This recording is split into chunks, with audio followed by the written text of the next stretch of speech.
Simulan po natin ang pagdiriwang sa ngalan ng Ama at ng Anak at ng Espiritu Santo. Amen.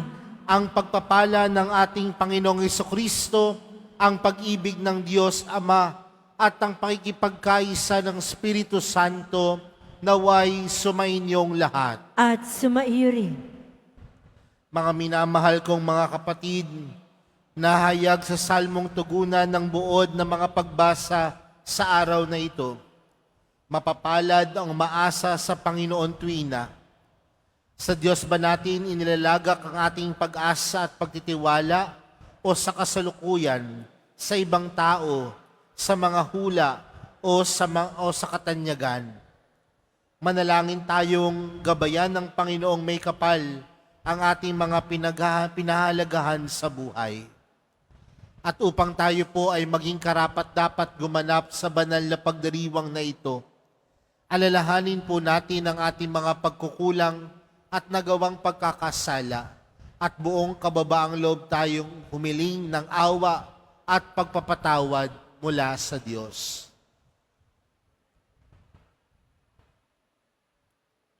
Inaamin ko Sa makapangyarihang Diyos at sa inyo mga kapatid, na lubha akong nagkasala sa isip, sa salita at sa gawa, at sa aking pagkukulang.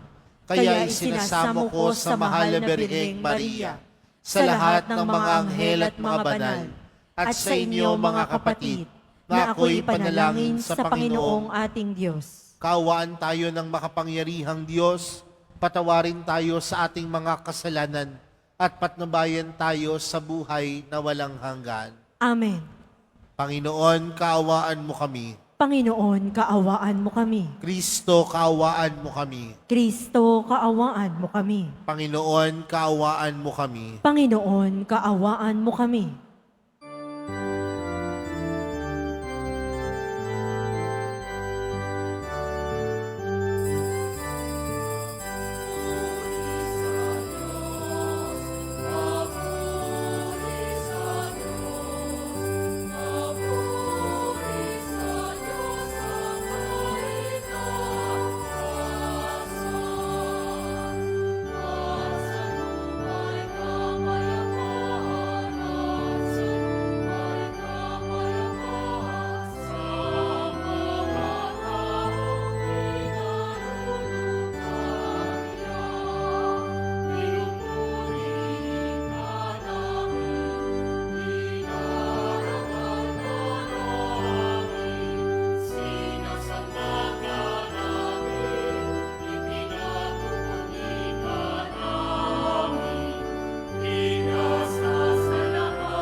Manalangin tayo.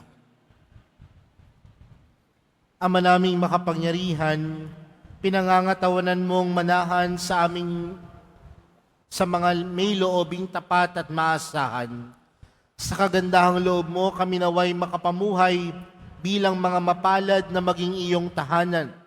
Sa pamagitan ni Jesucristo, kasama ng Espiritu Santo, magpa sa walang hanggan. Amen. Magsiupo muna po ang lahat.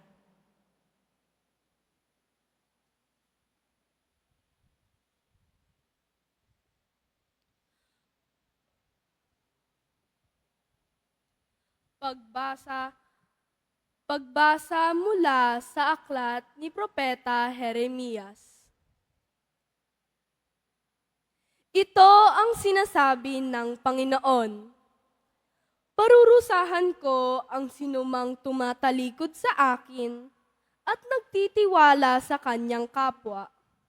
Sa lakas ng mga taong may hangganan ang buhay. Ang katulad niya'y halamang tumubo sa ilang, sa lupang tigang, at sa lupang maalat na walang ibang tumutubo. Walang mabuting mangyayari sa kanya. Ngunit, maligaya ang taong nananalig sa poon. Pagpapalain ang umaasa sa kanya. Ang katulad niya'y halamang nakatanim sa tabi ng batisan, ang mga ugat ay patungo sa tubig. Hindi ito manganganib kahit dumating ang tag-init, sapagkat mamamalaging luntian ng mga dahon nito, kahit di umulan ay wala itong aalalahanin. Patuloy pa rin itong mamumunga. Ang salita ng Diyos. Salamat sa Diyos.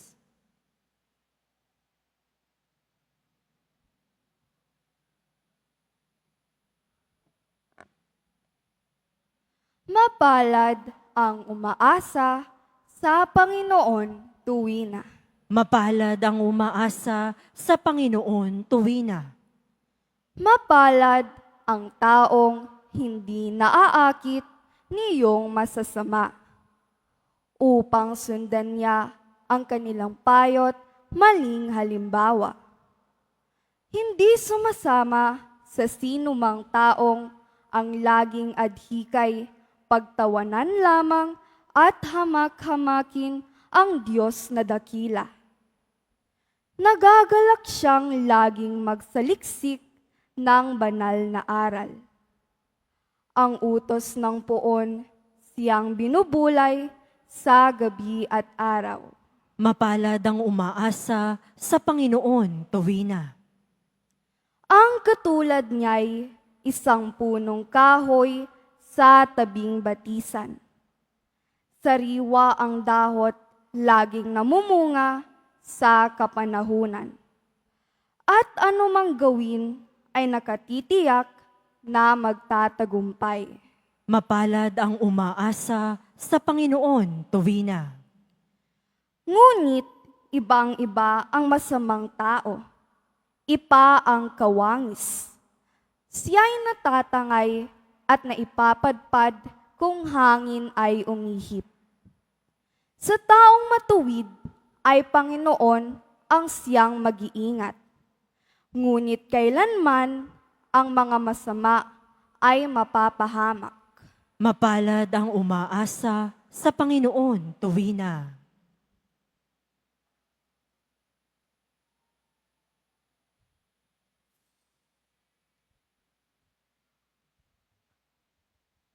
Pagbasa mula sa unang sulat ni Apostol San Pablo sa mga taga-Korinto. Mga kapatid, kung ipinangangaral namin si Kristo, muling nabuhay, ano't sinasabi ng ilang sa inyo na hindi bubuhayin muli ang mga patay? Kung hindi bubuhayin muli ang mga patay, hindi rin muling binuhay si Kristo. At kung hindi muling binuhay si Kristo, kayo hindi pa na nahahango sa inyong mga kasalanan at walang katuturan ang inyong pananampalataya. Hindi lamang iyan, lilitaw pa na ang lahat ng namatay na nananalig kay Kristo'y ay napahamak. Kung ang pag-asa natin kay Kristo ay napahamak, kung ang pag-asa natin kay Kristo ay para sa buhay na ito lamang, tayo na ang pinakakakawawa sa lahat ng tao. Nungit, ang totoo, si Kristo'y muling binuhay bilang katibayan na muling bubuhayin ang mga patay. Ang salita ng Diyos. Salamat sa Diyos. Magsitayo na po ang lahat.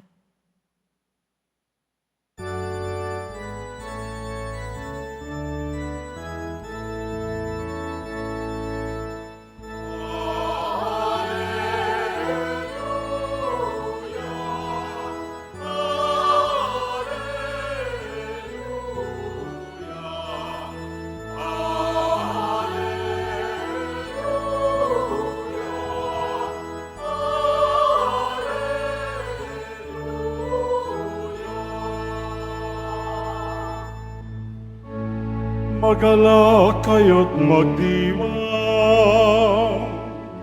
malaki ang nakalaan, gantimpala ninyong tanan.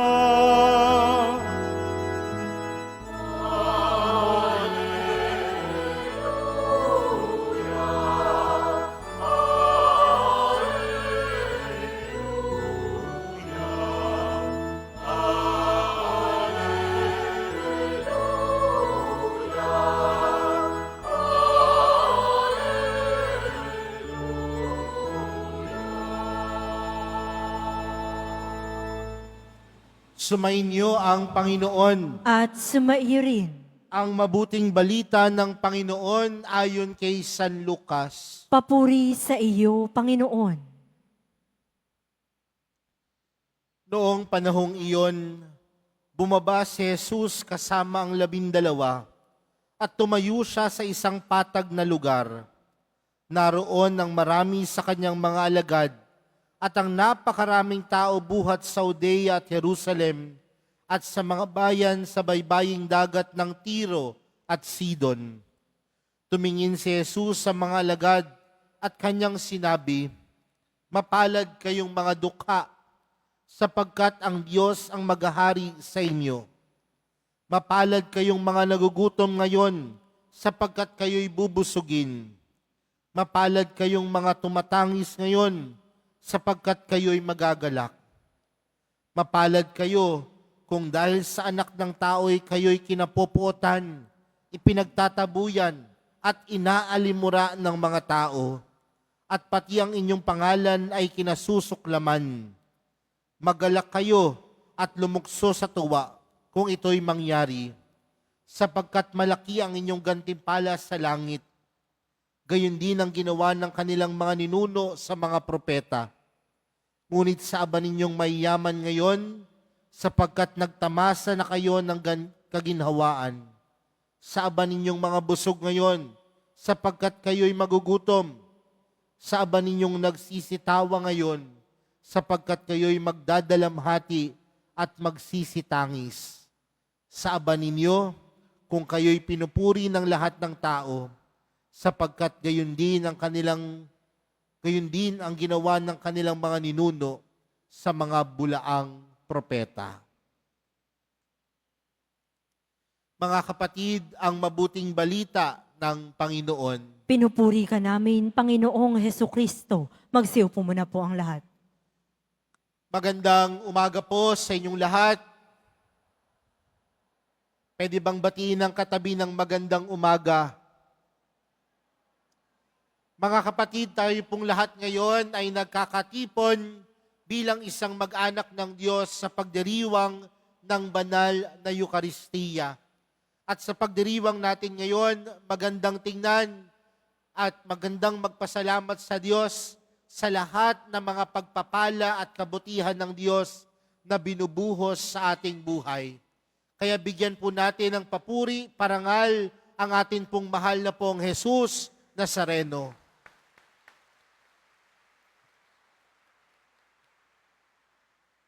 Pwede niyo po bang tingnan ng katabi ninyo? Ano po ba ang tingin niyo sa katabi ninyo? Pinagpala o kawawa? Tumingin naman po kayo sa kabila. Anong pong tingin ninyo? Pinagpala o kawawa? Pinagpala, no? Bakit yung sinisimulan sa ganitong pamamaraan ang ating pagninilay sa umagang ito? Dahil magandang pagnilayan natin, mga kapatid, ano po ba at paano po natin naiintindihan ang salitang pagpapala o biyaya? Sa panahon po kasi natin ngayon, ang pagpapala ay parang nagiging isang estado ng buhay.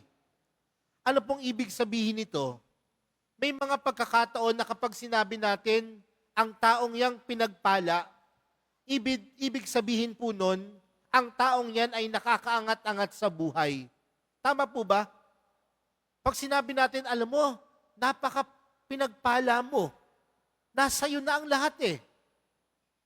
Ibig sabihin nun, yung taong yon marahil may mataas na pinag-aralan, may magandang kotse, may magandang hanap buhay. Tila ang pagpapala ay parang nagiging estado ng buhay. Pero mga kapatid, paano po ba natin maiintindihan ang pagpapala? Ang pagpapala ay hindi nababase sa kung anong estado ng buhay meron tayo. Ang pagpapala ay hindi nababase sa kung ano meron tayo.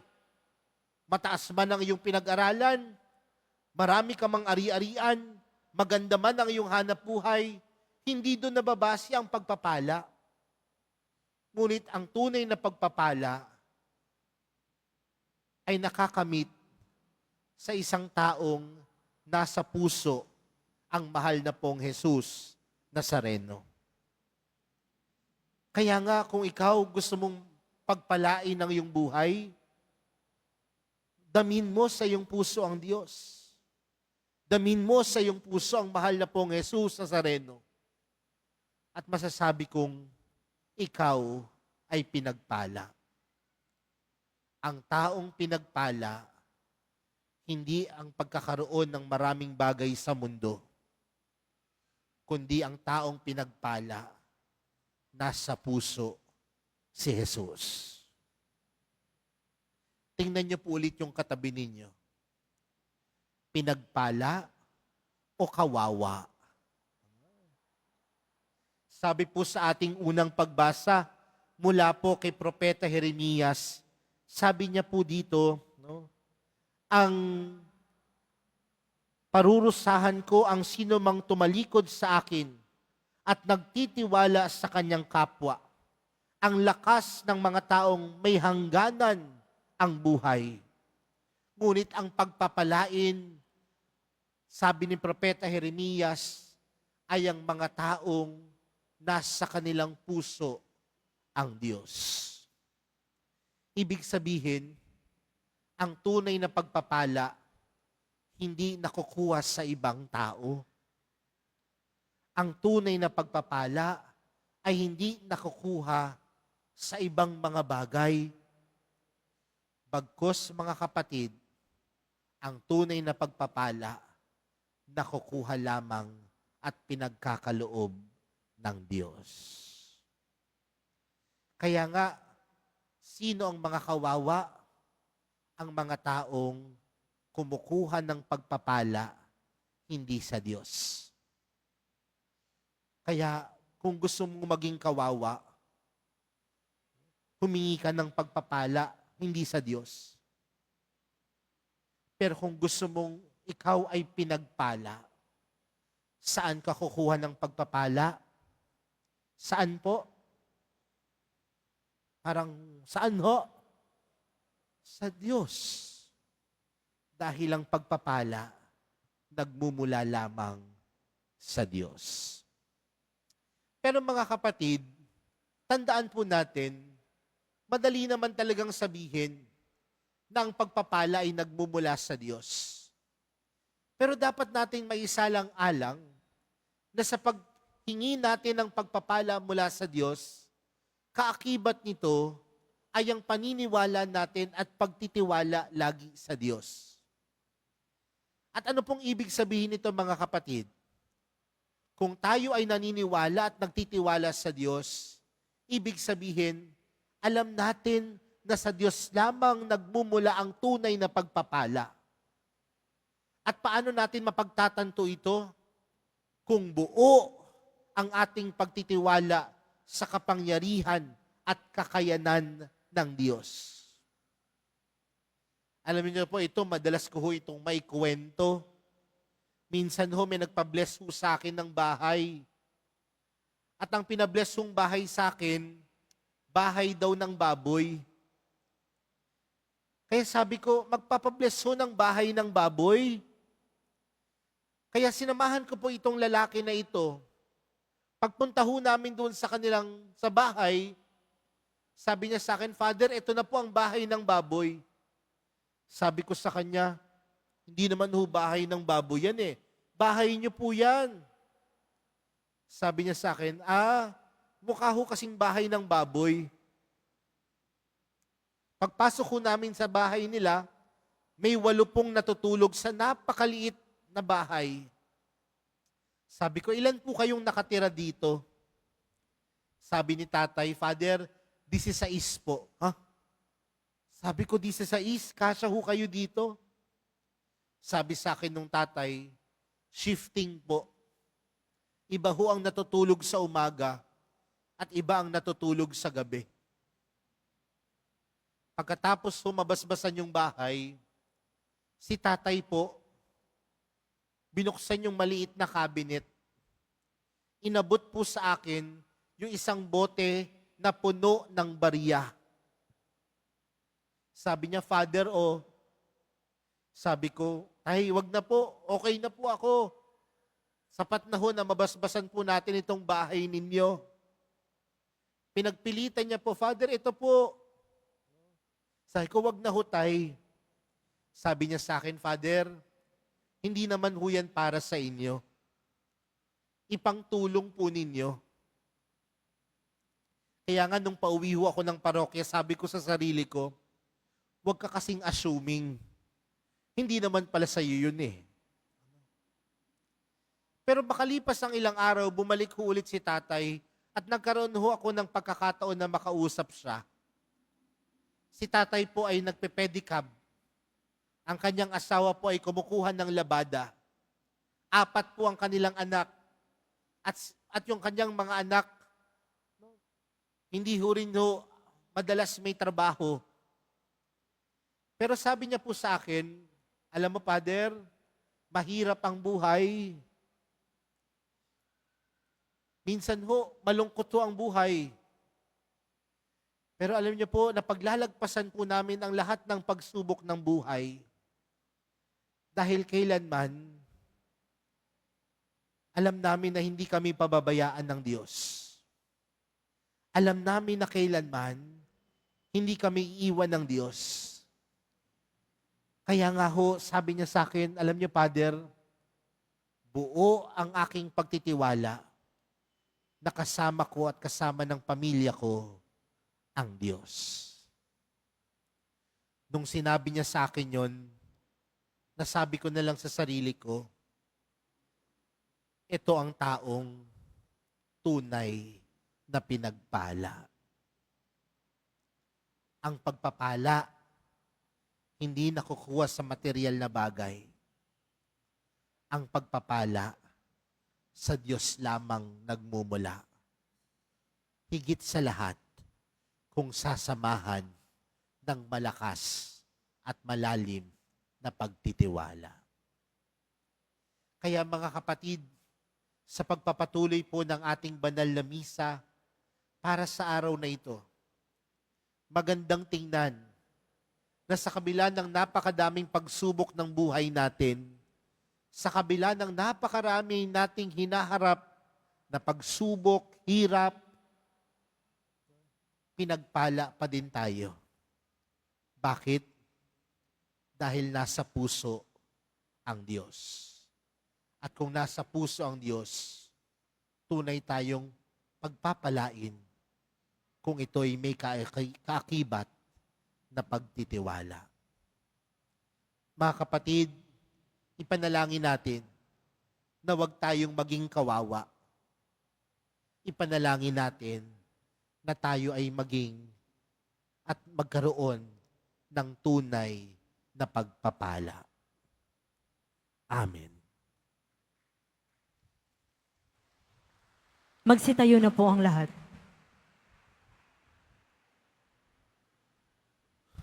Sumasampalataya ako sa Diyos amang makapangyarihan sa lahat, na na may gawa ng langit at lupa. Sumasampalataya ako kay Jesucristo, iisang anak ng Diyos, Panginoon nating lahat, nagkatawang tao sa lalang ng Espiritu Santo, ipinanganak ni Santa Mariang Birhen, pinagpakasakit ni Poncio Pilato, ipinako sa krus na matay inilibing, nanaog sa kinaroroonan ng ng mga yumao, nang may ikatlong araw na buhay na maguli, umakyat sa langit, naluluklok sa kanan ng Diyos amang makapangyarihan sa lahat. Doon magmumulang paririto at huhukom sa nangabubuhay at nangamatay na tao. Sumasampalataya naman ako sa Diyos Espiritu Santo, sa banal na simbahang katolika, sa kasamahan ng mga banal, sa kapatawaran ng mga kasalanan, sa pagkabuhay ng muli ng nangamatay na tao, at sa buhay na walang hanggan. Amen. Minamahal kong mga kapatid, kami dumadalangin, O Diyos amang mapagpala, upang sa pamagitan ng matiwasay na pamumuhay, mapabilang kami sa mga tunay na mapalad sa iyong paningin. Buong kababaang loob kaming dumadalangin, Panginoon, dinggin mo ang panalangin ng iyong bayan. Panginoon, dinggin mo ang panalangin ng iyong bayan.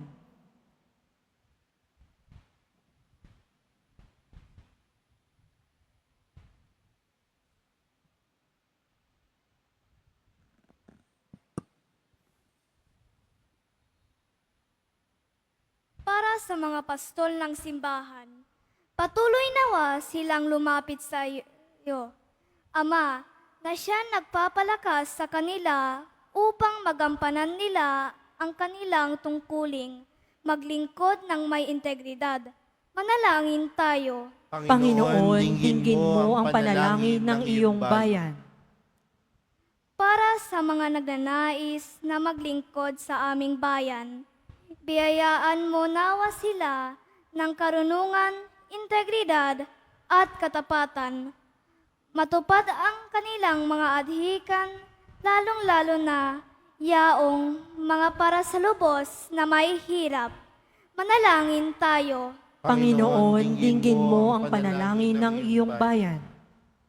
Para sa aming lahat na natitipon ngayon, tulungan mo kami sa aming adhikang magpakabuti sa pamamagitan ng patuloy na pagmamahal sa kapwa upang mapabilang kami sa mga taong mapapalapad sa harap mo. O Diyos, manalangin tayo. Panginoon, dinggin mo ang panalangin ng iyong bayan. Para sa mga kapatid naming pumanaw, kahabagan mo nawa sila upang ganap silang makasapit sa buhay na walang hanggan. Manalangin tayo. Panginoon, dinggin mo ang panalangin ng iyong bayan.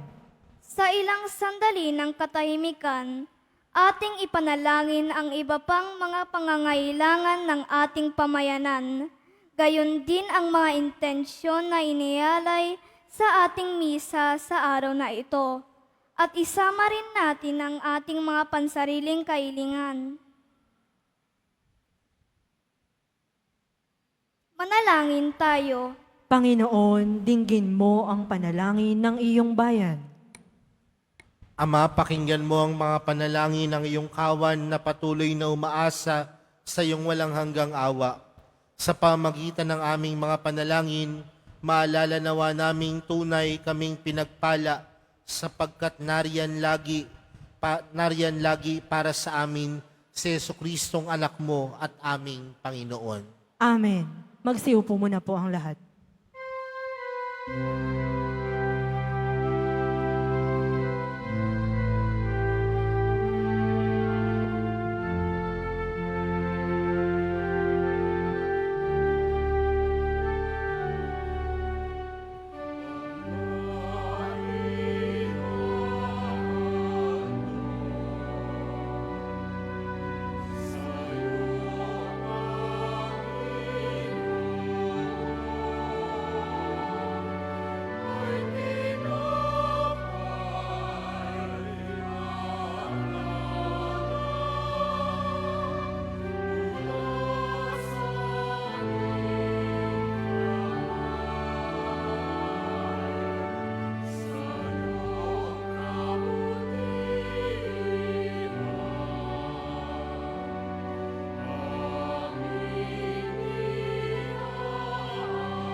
Magsitayo na po ang lahat.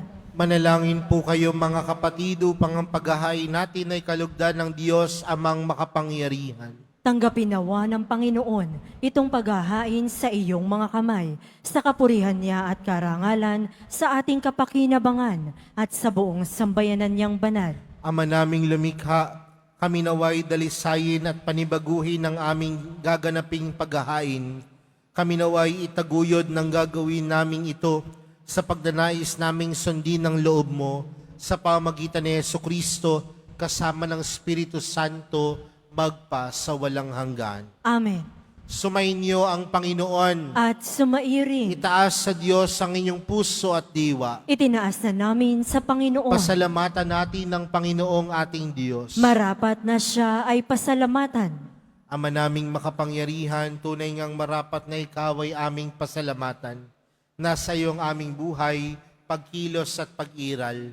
Sa pamumuhay namin araw-araw, tinatamasa namin ang iyong pagmamahal. Sa pag-ibig mong ipinunla sa sangkatauhan, ang Espiritu Santo ay unang aning bigay ng anak mong naglagak sa amin ng katiyakang nakalaang mabuhay kami sa piling mo kailanman.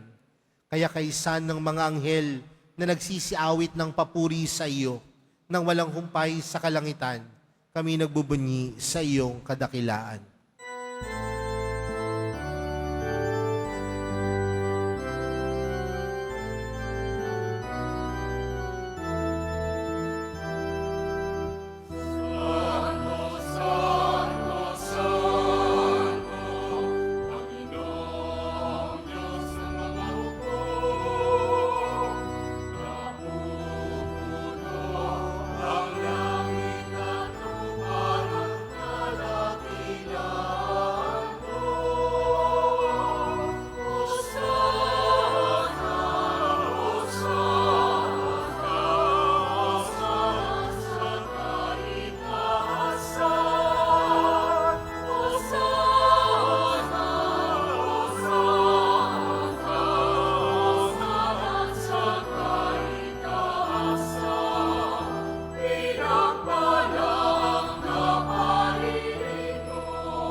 Magsiluhod po ang lahat. Ama naming banal, ikaw ang bukal ng tanang kabanalan, kaya't sa pamagitan ng iyong Espiritu, gawin mong banal ang kaloob na ito upang para sa amin maging katawan at dugo ng aming Panginoong Hesukristo. Bago niya pinagtiis ang kusang loob na maging handog, hinawakan niyang tinapay, pinasalamatan kanya, pinaghati-hati niya iyon, iniabot sa kanyang mga alagad at sinabi, tanggapin ninyong lahat ito at kanin. Ito ang aking katawan na ihahandog para sa inyo.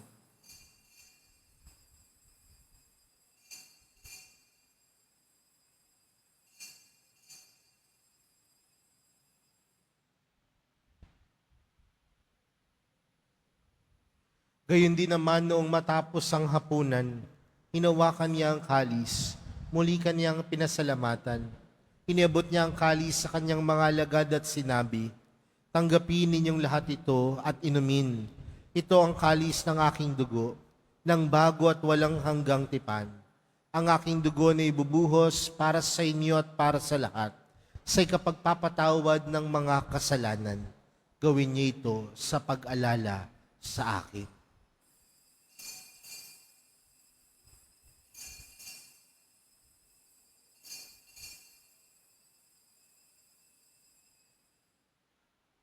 Magsitayo na po ang lahat.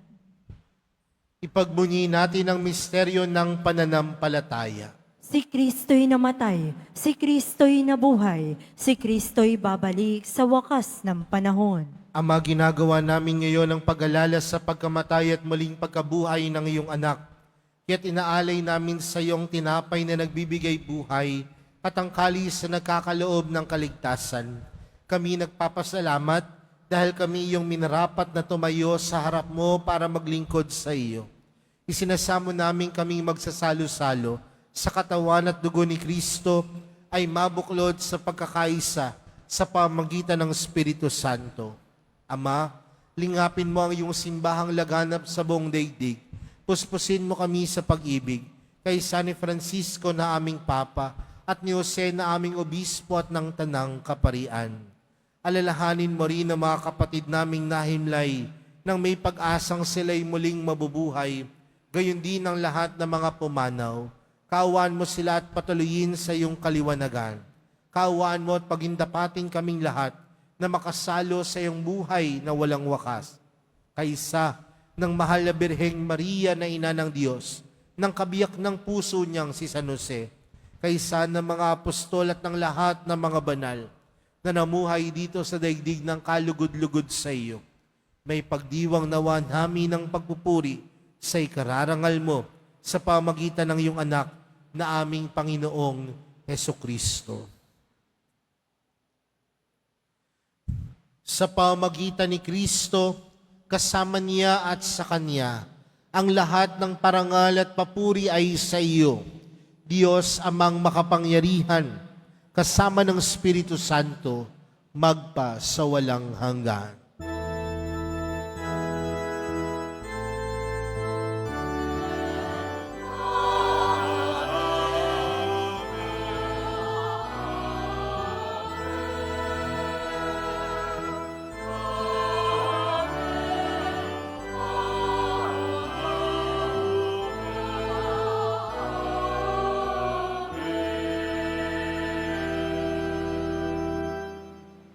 Lumapit po tayo sa Ama natin sa langit sa panalangin itinuro sa atin ni Jesus. Ama namin, Sumasalangit ka, sambahin ang ngalan mo, mapasa amin ang kaharian mo, sundin ang loob mo dito sa lupa para ng sa langit. Bigyan mo kami ngayon ng aming kakanin sa araw-araw at patawarin mo kami sa aming mga sala para ng pagpapatawad namin sa nagkakasala sa amin. At huwag mo kaming ipahintulot sa tukso at iadya mo kami sa lahat ng masama. hinihiling po namin kami adya sa lahat ng masama, pagkalooban ng kapayapaan araw-araw, iligtas sa kasalanan at ilayo sa lahat ng kapahamakan, samantalang aming pinananabikan ang dakilang araw ng pagkapahayag ng tagapagligtas naming si Jesucristo. Sapagkat iyo ang kaharian at ang kapangyarihan at ang kapurihan magpakailanman. Amen. Panginoong Jesucristo, sinabi mo sa iyong mga apostol, kapayapaan ang iniwan ko sa inyo, ang aking kapayapaan ang ibinibigay ko sa inyo. Tunghayan mo ang aming pananampalataya at huwag ang aming pagkakasala. Pagkalooban mo kami ng kapayapaan at pagkakaisa ayon sa iyong kalooban, kasama ng Espiritu Santo, magpa sa walang hanggan. Amen. Ang kapayapaan ng Panginoon ay laging sumainyo. At sumairin. Magbigayan po kayo ng kapayapaan sa isa't isa.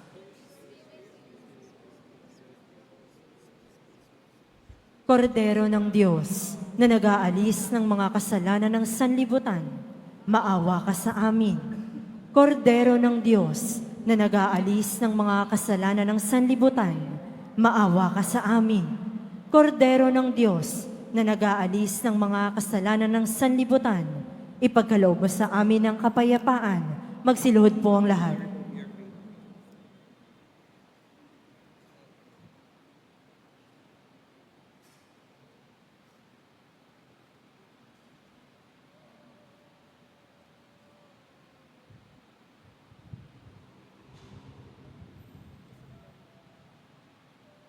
Narito po si Jesus, ang Kordero ng Diyos. Siyang nag-aalis ng kasalanan ng sanlibutan.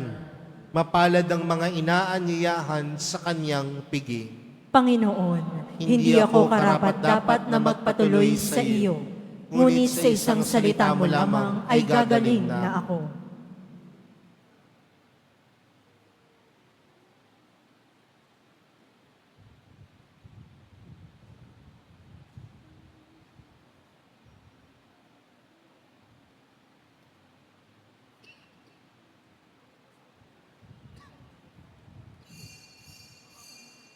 Para sa lahat ng tatanggap ng banal na komunyon, sasagot po tayo ng amen pagkasabi ng pari o ng lay minister ng katawan ni Kristo at isubo agad sa bibig bago umalis sa harapan ng pari o ng lay minister.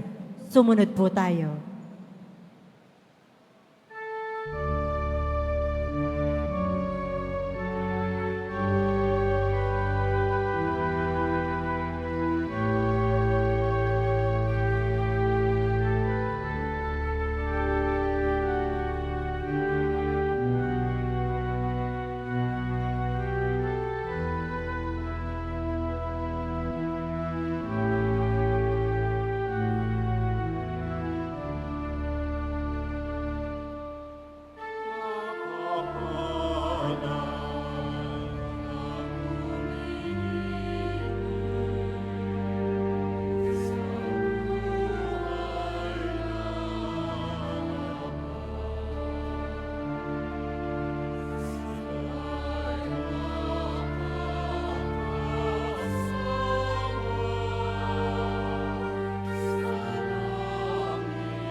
Announcement.